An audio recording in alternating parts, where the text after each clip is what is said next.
Do you believe in free speech? Do you believe that people should be judged by their character, not their skin color? Do you believe in freedom of religion? If you believe these things, you're probably not a progressive. You might think you're a progressive. I used to think I was. My show, The Rubin Report, was originally part of the Progressive Young Turks network.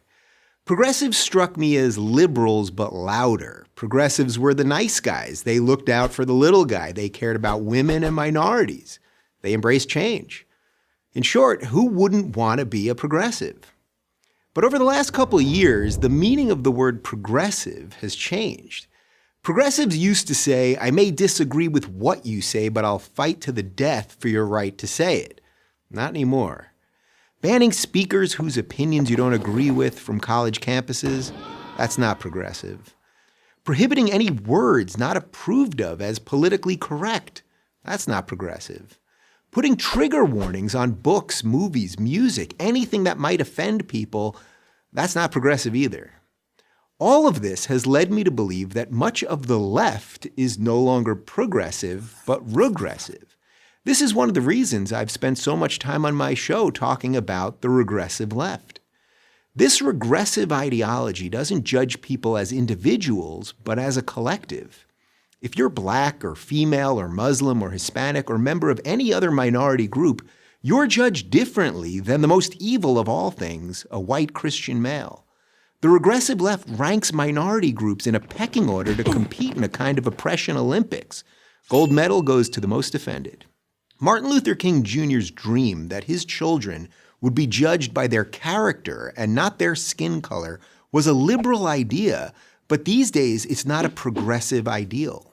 And what about religious freedom, the idea that no one else can tell you what you have to believe? Surely progressives still support that basic right. Well, not so much. I'm a married gay man, so you might think that I appreciate the government forcing a Christian baker or photographer or florist to act against their religion in order to cater, photograph, or decorate my wedding. But you'd be wrong. A government that can force Christians to violate their conscience can force me to violate mine. If a baker won't bake you a cake, find another baker. Don't demand that the state tell him what to do with his private business. I'm pro-choice, but a government that can force a group of Catholic nuns, literally called the Little Sisters of the Poor, to violate their faith and pay for abortion-inducing birth control can force anyone to do anything. That's not progressive, that's regressive.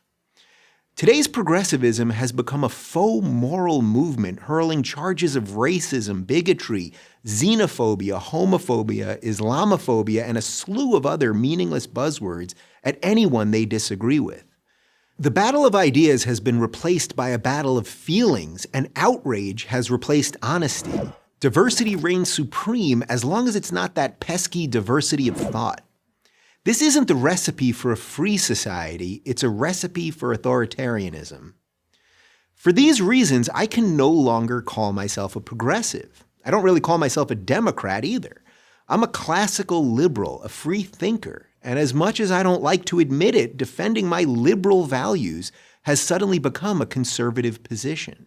So if you think people should be able to say what they think without being punished for it, that people should be judged by their behavior, not their skin color, and that people should be able to live the way that they want to live without government interference, then there's not much left on the left for you. I'll keep trying to explain that to progressives until I'm totally left out. I'm Dave Rubin of The Rubin Report for Prager University. To subscribe to our YouTube channel, click here. To help keep our videos free, donate here.